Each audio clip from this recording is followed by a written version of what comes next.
For years, I thought successful trading was about finding the perfect strategy. I was completely wrong. I wasted thousands of dollars, blew numerous accounts, and spent years chasing indicators, chart patterns, and secret strategies that just didn't exist. Then I realized something that completely changed the way I trade. It wasn't a new indicator or a magic pattern. It was understanding one simple concept on how the markets move. In today's video, I'm going to break down the exact concept, explain why most traders never understand it, and show you how I use it every single morning with real chart examples. Let's get into it. So in today's video, I'm going to talk about how the markets move, and this is one of the most important concepts regardless of the strategy that you trade every single day. And by using this concept along with other concepts that I've taught on this channel, I've been able to achieve results like this. And as you can see, this is my last month's P&L where I was able to make over $73,000 while maintaining over an 80% daily win percentage. What I want to mention is that I've been trading for the past 7 years and I lost for years in the markets. Once I understood how the markets actually move, I was able to develop a consistent edge and strategy where I was able to make profits on a consistent basis. And that's exactly what we're going to talk about in today's video, is understanding liquidity and how the markets move. And what is liquidity? Liquidity refers to the ease on how an asset can be bought or sold. So whenever we're trading in the markets, there's always going to be a buyer for a seller, and there's always going to be a seller for a buyer. And what we have to understand is that the market can only do two things. Number one, seek liquidity, and number two, rebalance price. And what does this mean? Seeking liquidity means we're looking to take out a key level in the markets. Price is gravitating towards something. Whereas rebalancing price means we're inside of a range and we're coming back to the middle. Think of it in terms of seeking liquidity means looking for external liquidity in the markets, whereas rebalancing price means we're seeking internal liquidity. And one real life analogy that I can relate to trading is, let's say for example, we're stuck in highway traffic where there's so many different vehicles in traffic and we're basically bumper to bumper. And where we're at currently is right here. And what we want to do is try to move forward. But every single time we try and move forward, we're stuck, right? We can't move forward because there's a car right in front of us. We can't go into the side because there's a car to the left of us. We can't go to the right-hand side because we're going to be stuck as well. So no matter where we go, we're essentially stuck. We can move a little bit to the left or a little bit to the right, but ultimately we're most likely going to end up right where we started, which is right in the middle, and that is balanced price. But let's say, for example, we now look for a back road. Let's say we have a special road and now we can look to take where there's no vehicles. So now all of a sudden we end up taking a brand new road that is not on the highway, and now we're free of traffic where we can end up going straight, and now we're breaking away. And that's what's called external liquidity, where once we break out onto that new highway, there's nothing stopping us for continuing to move forward. So that is more so of seeking liquidity. So think of it in terms like this. Markets can only do one of two things: seeking liquidity or rebalancing price. That usually means the markets are either trending or they're consolidating. In this case, when we're stuck in traffic, we're consolidating. When we break free and there's a clear road, that means we're trending in the markets, where now we are breaking out and discovering new price. Let's talk about where liquidity is resting. So liquidity can be resting in a couple different areas. Number one, external liquidity. Liquidity that is not inside of its current dealing range, above previous day highs and previous day lows. So once price breaks outside of its daily candle, we can be looking to seek other forms of liquidity, which in this case is external. Old highs, old lows. Look left for old highs and old lows for targets. Liquidity rests above and below those key levels. Higher time frame levels. Key levels that can be seen on multiple time frames: weekly, daily, and hourly. This can be all-time highs. This can be a level from a few months ago. So every single old high and old low in the markets, there's going to be liquidity resting above and below those levels. Next, what we have to understand is, are we going to sweep or have a run on liquidity? On the left-hand side, what I have is a sweep of liquidity. That means price comes up into a key technical level. You can see we break above it, but ultimately we don't close above it. We have a weak candle closure. So price opened up, moved higher, and ended up pushing all the way back towards the downside and having a weak candle close. This indicates that buyers tried to push price higher, sellers immediately stepped in, closed underneath, and a potential reversal in the markets. And on the right hand side, what we have is a run on liquidity. This means price breaks above, and now you can see we have a strong candle close. That means buyers are clearly in control and we're pushing above our key technical level. Now what I will be looking for is, of course, continuation above this old key pivot high for a push back towards the upside. And what does liquidity look like in the markets? And there's a couple different forms of liquidity that I like to look at: equal highs and equal lows. As you can see in this case, what we're building up is equal highs. We're creating a flat top break. Normally speaking, this is a bullish pattern, and we look for continuation towards the upside. Number two, fake out liquidity. This is when price creates a high, we come back down, we take out this high, but we end up rejecting. Number three, trendline liquidity, where we build up higher lows in the markets. We have multiple touches on the trend line. That's why sometimes you see trend lines do indeed work in the right market context. We have multiple touches, we break underneath the trend line, and then we end up gravitating towards the downside. And number three, range liquidity, where this one is inside the range in itself. So most likely we're going to reject the high and the low. Once we potentially break outside the range, we can see some continuation, or if we maintain inside the range, we're just going to rebalance price. Now let's take a look at some examples. Equal highs, as I mentioned, we have one touch, we have two touch. Normally what we're going to be looking for is now a push back towards the upside to take out this form of liquidity. This can mean we have, of course, continuation towards the upside, or we could very much well reject and potentially push lower. Same thing with equal lows. We have a touch of support, another touch here. We're usually going to have a push right back down to take out these equal lows before we end up heading lower or reversing and heading back towards the upside. So example number one, as you can see right here, we clearly have a key level of resistance, another touch here, another touch. And as you can see, price came back down, but ultimately we ended up having that nice continue push back towards the upside to take out these highs. So you can see our bias in this case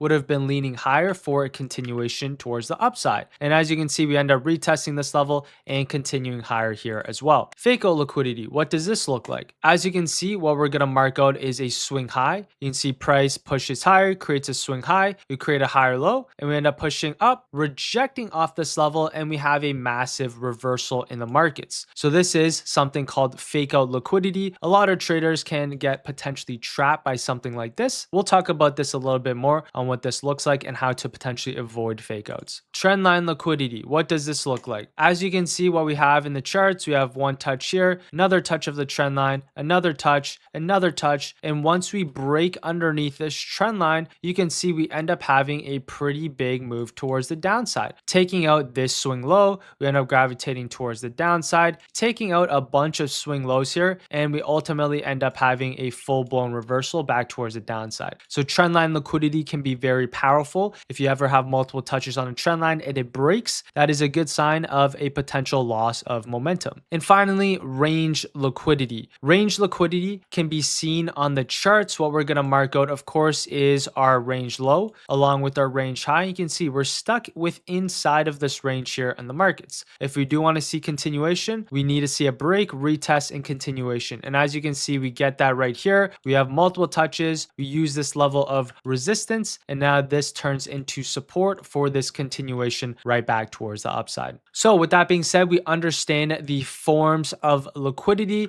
And one thing to mention beforehand, context matters, of course. Understanding the market context in the higher time frames is going to be number one, the most important factor. Let's say, for example, we are in a clear downtrend in the markets, and then all of a sudden we start pushing towards the upside and we create what's called a double top. In this case, a lot of people would say this is an equal high and we're going to end up continuing towards the upside, which in this case you would be correct. But a lot of people would try and flip long right here, which in this case is a solid break and retest. As you can see, we have a touch here, we find finally break above, and now we're looking for a retest opportunity back towards the upside. But what can very much well happen in this case? We can actually end up rejecting right off this area, and price actually might continue right back towards the downside. And there's actually more of a likelihood that this will happen just because the overall context of the market is downtrending. So this right here is just a form of a break and retest towards the downside. So understanding the higher time frames is going to be very important. You don't want to get faked out on the lower time frames. So that's why, of course,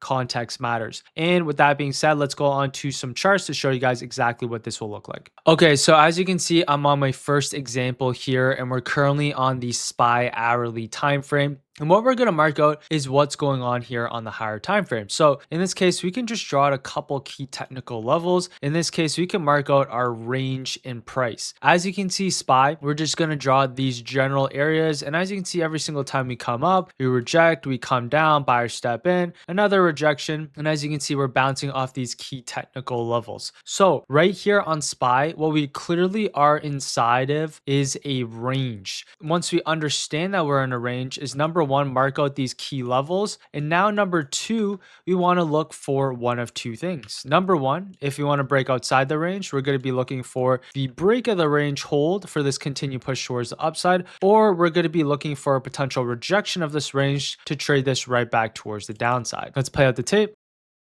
So coming into the next morning, we're right at the top of the range. So what we're going to keep an eye on is for buyers to step in, or the rejection of this range for a push right back towards the downside. So as you can see right here, coming into market open, what we're going to do now is look for one of two things: the hold above our previous day highs for continuation, or if we want to wait for a little bit more confirmation, the break and retest above our pre-market highs. As you can see right here, nice aggressive buyers stepping in above our previous day highs. The next level we can have marked out as well is going to be this pre-market high. Now we can go on to the 1 minute time frame. As you can see, buyers are now stepping in aggressively off our pre-market highs. This is where we can go looking long. Stop loss can be a break underneath this, and we can be looking for a continued push back towards the upside.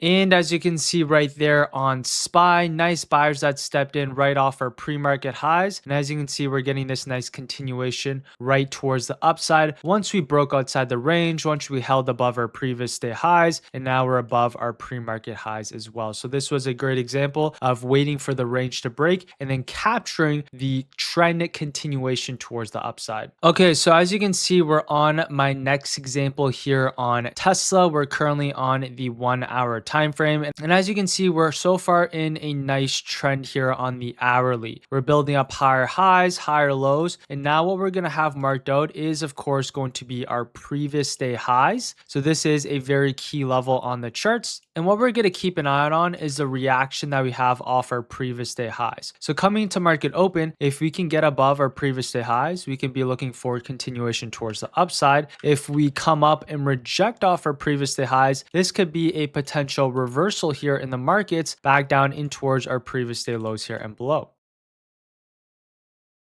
So as you can see, coming into market open, we end up having a nice pop in the pre-market. And now within the first 2 minutes, we're actually having this pretty strong rejection here off our previous day highs. What are the levels that we can have marked out in this case? One of the key levels in this case is our opening range low. And as you can see, price is now underneath our opening range low. So we're rejecting off our previous day highs. We're underneath our opening range low. Now we understand that this is a potential fake out here in the markets. So if we do want to be looking for a short position now on Tesla, this is exactly where we can go look in short. Stop loss can be a break back above our opening range low. And now what we can look to target is a push down in towards our previous day lows, which happens to be that 418 level.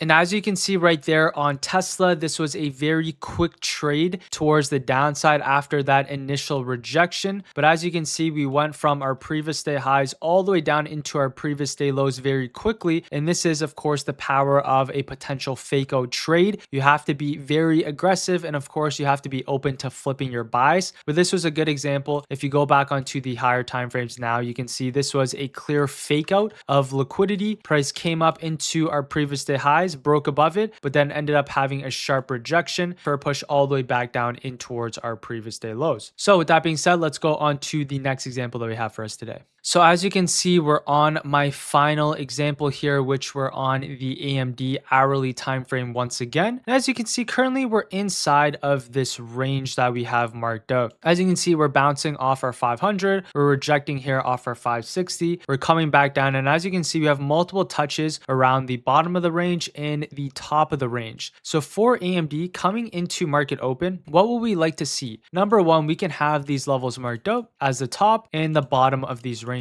What I'd like to see, currently we are in between the middle of the range. So if we're in between the middle of the range, we most likely want to be hands off. We're going to be waiting for the break outside the range for continuation, or the bounce off the bottom of the range for a pushback towards the upside, or if we're interested in downside, the rejection off the top of the range, or now shorts underneath our 510 for a push towards the downside. Let's play out the tape coming to market open. As you can see, within the first 30 minutes of market open, we're pushing up in towards the top of the range. And as you can see, we're having a little bit of rejection here right around this 560. Now let's go on to the lower time frames. So as you can see here for AMD, we had that initial rejection right off the bat, but now we're consolidating. And as you can see, a really strong push up in towards our 560 here on the higher time frames. If you go into the 1 minute chart, you can see nice buyers are now stepping above our 560. This is a good area where we can look for a potential trend back towards the upside, breaking outside of this range. This is where we can go look long with a stop loss, just a break underneath, looking for a continued push back towards the upside. Now let's play out the tape. And as you can see right there on AMD, we end up having a nice base above our previous all-time highs, and then we end up having that nice continuation right towards the upside. If you look at this on the higher time frames, we can now clearly see that this was a good example of how to trade a range break. You can consider this a double top here as well. Once we broke above, you can see we end up having that nice continuation towards the upside. And with that being said, I hope you guys enjoyed today's video and learned something new about liquidity and how the markets move. If you guys did, appreciate if you guys drop a like and sub, and I'll see you guys next week for a brand new video. Peace.